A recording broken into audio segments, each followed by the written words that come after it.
Добар ден, велам уште еднаш од ова студио, како што најави во Централниот дневник, министерот за економија Бесар Дурмиши, мој гостин. Актуелни економски теми последниве неколку дена, бараме одговор од првиот човек во владата надлежен за економските прашања.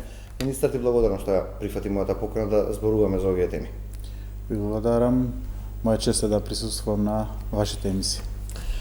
Оно што е најактуелно да почнеме, веќе втор ден камионџиите, транспортерите ги имаат паркирано своите камиони пред границите, се бара решение, она од што го знаеме актуелно од владата. Вчера тука на вашето место беше и заменик министерот за економија, дека се преговара. Што е ново во последните 15 часа?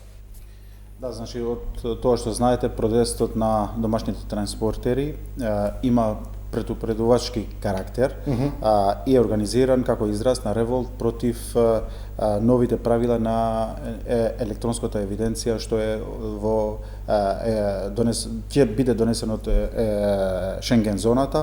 Во оваа група, значи, да напоменувам дека не сме сами, туку има и други транспортери од Западен Балкан. Целта е навремено да се окаже што може да се предизвикува или кои се можните последици после 10 април, доколку не се најде соодветно решение. Барањата се тие што веќе се знае на јавноста, нели, да се електронскиот систем, да примената на овој електронски систем да се пролонгира понатаму или престојните денови во Шенген зоната да бидат од 100 што е во сила, што ќе биде во сила од 10 април да бидат од 180 на 250 дена, или да се третираат како професионалци работници, како што се во Швајцарија, да имаат виза за работа. Како влада, колку време преговарате со Европска унија за ова прашање? Па и премиерот најави дека ќе биде во комуникација со представници од Европска унија за овој проблем што доколку не се изнајде решение, ова може да биде многу лошо за економијата во нашата земја. Зашто порано не се почна со преговори? Во Западниот Балкан целосно и во Европска унија може да биде, значи, штетите огромни, штета, да, за на економијата. Доколку ЕУ нема да ги слуша овие барања од транспортерите, ќе се формира кризен штаб од надлежните институции кои понатаму ќе го известат јавноста како ќе постапуваат. Како ви стојат работите? Ќе се пролонгира, ќе имаат слух или нема да имаат? Па ќе видиме одговорот од нивната страна. Па потоа ќе се формира кризен штаб кој ќе се формира од надлежните институции и што понатаму оние ќе го известуваат јавноста за конкретните чекори кои ќе ги преземат за понатаму.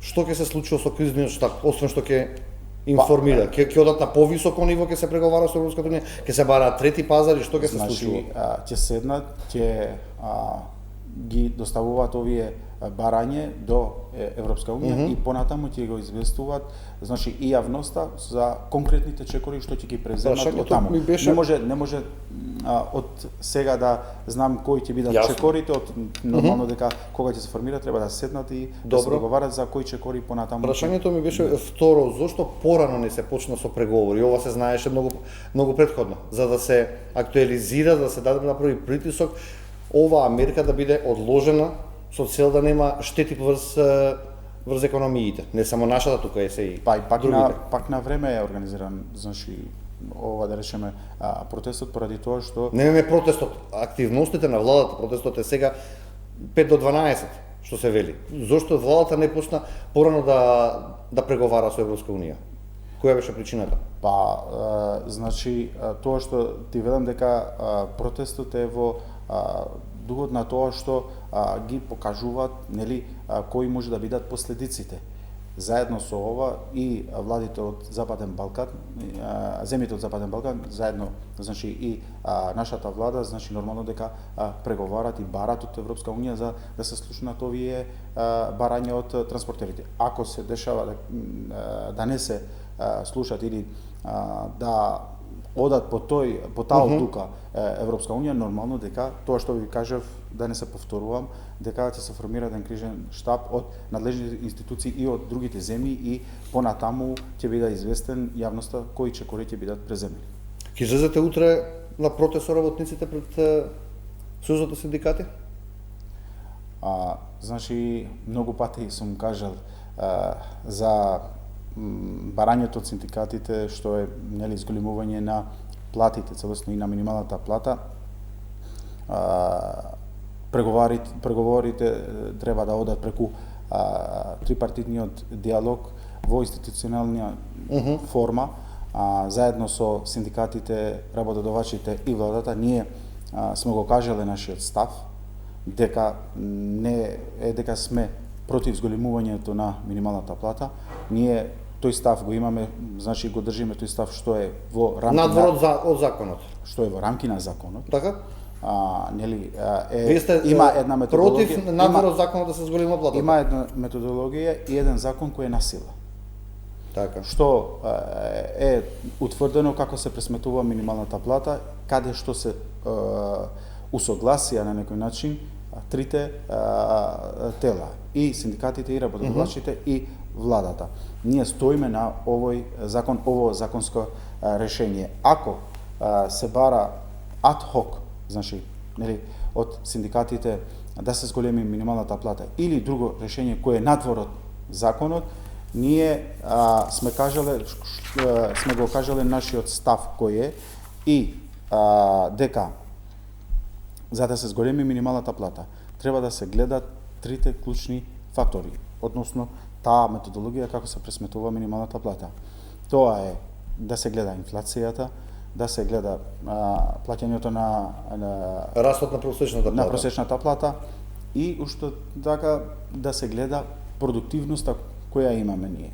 Во нашата земја сме со најниска продуктивност во Балкан, односно со другите земји во регионот. Првин требаше да кажете дека сме со најниска плата во регионот, а потоа да кажете дека сме со најниска продуктивност, бидејќи првин почнате да зборувате како расте минималната плата, расте со зголемувањето на просечната, а потоа кажавте и за продуктивноста. Прашањето ми е... Значи, исто така и ние имаме законско решение кое ќе биде во месец март, каде што ќе се зголеми за од 250 до 30 евро, од 1500 до 1800 денари. Според податоци од Државен завод за статистика која ќе произлегува сега овој месец, ќе видиме точно колку ќе произлегува да се зголеми минималната плата. Токму поради овие суми и поради тоа што не се направи договор на економско-социјалниот совет, излегуваат синдикатите на протест, бидејќи таму не можете да се договорите, сега тоа што го бараат, они го бараат ќе го бараат на улица. Ќе ви дадам збор. Затоа што имаме 46.000 денари просечна плата или 400 евра минимална плата и со овие пари тешко се живее. Тоа е ставот и на работниците во јавниот сектор, тоа е ставот и на работниците во приватниот сектор. Синдикатот ќе повика, ќе видиме каков ќе биде одзивот утре и колку работниците цена дека треба да излезат и да се борат за своите плати. Тоа што го кажав преска и на другите мои излагања пред медиуми сум кажал и на состаноците на ССС сум кажал дека најпрво треба и да се договарат синдикатите заедно со работодавачите. Ние како влада, нашиот став сме го кажале дека сме го држиме ставот на тоа што вели законот и не сме против зголемување на минималната плата, но првично да се договарат тие колку може да ја држат тој товар приватниот сектор, пошто нели целата движењето на економијата на нашата земја се движи од работодавачите, на крај на краиштата тие ги креираат тие работни места и тие се двигателот на нашата економија. Така да, и претhodно сум кажал дека и пак ќе велам тука во вашата емисија дека ние не сме против зголемување на минималната плата, но нека се договарат тие двете страни, ние сме тако таму да помагаме на двете страни, да им излеземе на пресред. На двете страни. Само да ја завршам. Првично, пошто пресканеме, токму за тоа е потребно, првично, за да има економска оправданост да се Добро. зголемува продуктивност. Тоа што ние го правиме со оперативниот план. Добро. Се отварат нови работни места, се отварат нови компании, микро да речеме компании, мали и средни, каде што тука треба да потенцирам 86% од овие отварање компании, да речем нови работни места, се мали Микро и мали? млади лица до 29 години, од кои 40% се жени, што покажува еден показател или една информација, еден податок што кажува дека младите сакаат да живеат тука, да работат тука, да создават тука, само што треба да се дава можност. И другото, со законот за финанска поддршка на инвестициите, токму е законот кој ќе ги поддржи сите мали и средни предпријатија, кои што се 90% од целите компании што действуваат во нашата земја. Креираме политики, пошто на крајот на денот вработените во јавниот сектор се тие што треба да им излезат на пресрет на Да бидат сервисот на граѓаните. на граѓаните и на нормално на приватниот сектор. И токму затоа јас го кажам дека тука сме да им излеземе на пресрет на двете страни и на крај на краиштата да го гледаме интересот на граѓаните. Ајде да гледаме на пример куповната моќ. Едно по едно да одиме сега. Стравот на бизнес секторот е дека со зголемувањето на минималната плата ќе се затворат компании, ќе се избркаат работници од работните места. Според анализата на ССМ паѓа во вода, бидејќи секогаш кога се зголемувала минималната плата, во таа година растеле и бројот на отворени фирми, секако имало и затварање на фирми, меѓутоа растел бројот на отварање на фирми и растеле бројот на работници. Од друга страна, продуктивноста. Како да ја зголемиме продуктивноста кога дел од парите кои беа од унгарскиот кредит беа наменети за работи кои што нема да подобрат куповната моќ.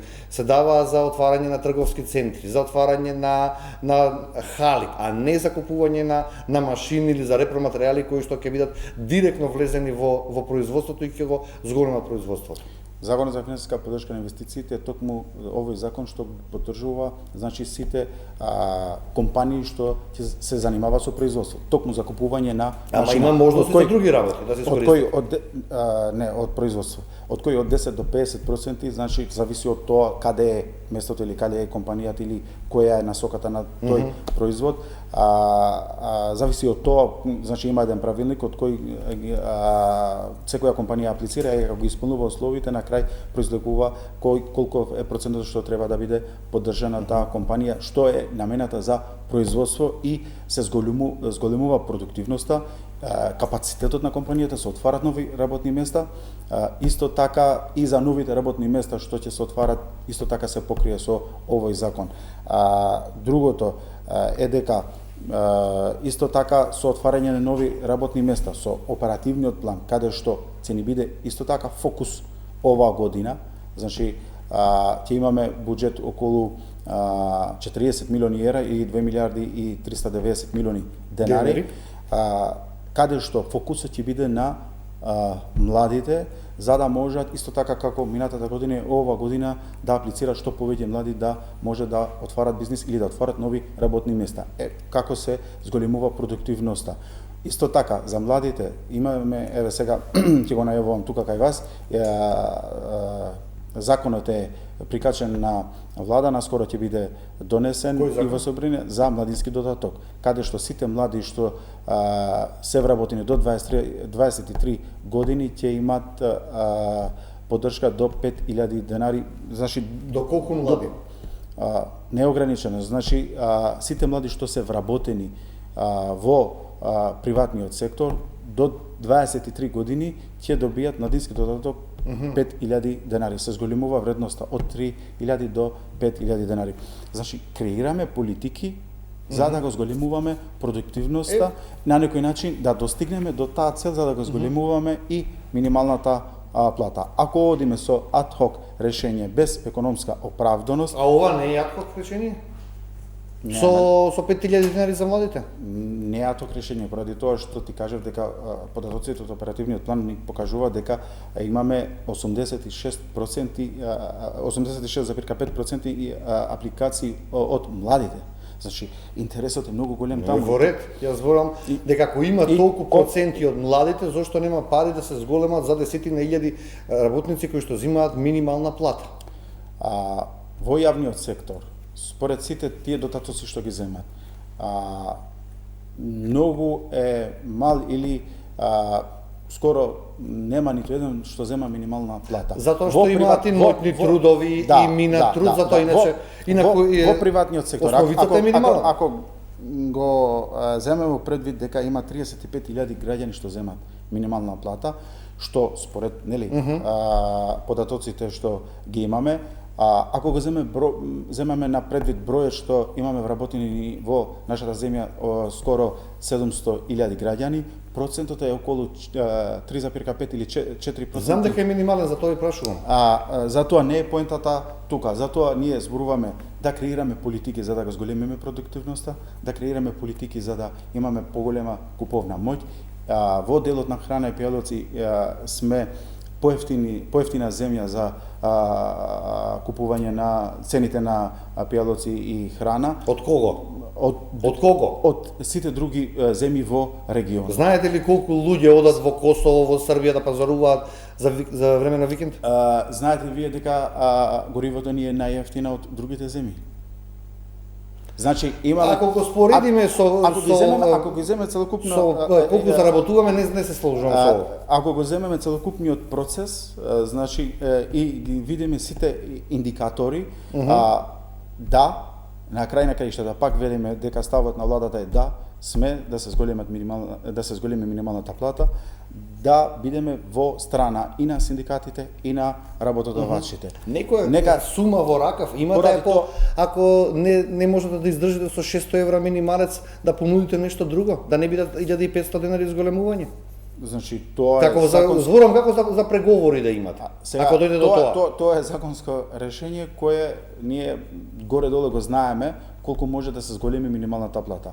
Надвор од ова, ако се договарат меѓу себе, синдикатите и работодавачите, ќе седнеме да им излеземе на пресрет на двете страни, гледајќи... Вие можете да помогнете со плаќање на придонесите, покривање на тие трошоци. Гледајќи го, значи, гледајќи го и финансиската состојба. Значи, заедно и да се донесе една одлука.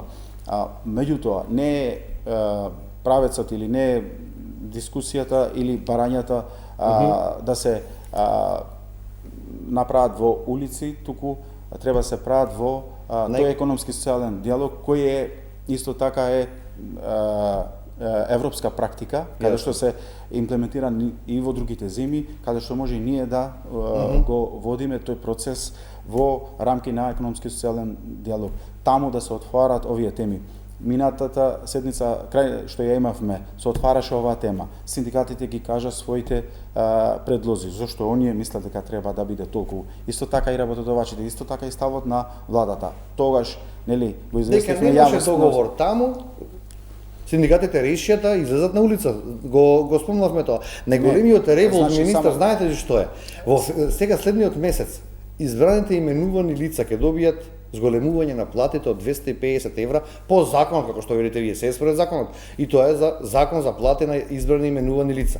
А работникот кој што вазви носи плата на сите кои што се административци под државата, ќе земе 2000 денари зголемување на минималната плата. Тука ги боли работниците. Од времето кога дојдовме ние направивме измени на законот каде што сите функционери не треба да имаат зголемување на платите во однос на тоа што беше порано, кога се зголемуваше минималната, кога се зголемуваше со 25 евра е 0 кога се зголемуваше минималната плата, нели, според пресметките се зголемува и просечната и другите плати и секој функционер секоја година земеше поголема плата. Нели, ние тоа го стопиравме И минатата година нели се зголеми минималната плата, функционерите го има истата плата, исто така и ова година исто така ќе биде и понатаму со тие измени што ги направивме во закон. Имаме уште 5 до 7 минути, ми сугерираат сега од режијата за инфлацијата. На неколку пати спомнавте дека ќе се носат кошнички, кошничка за самец, кошничка за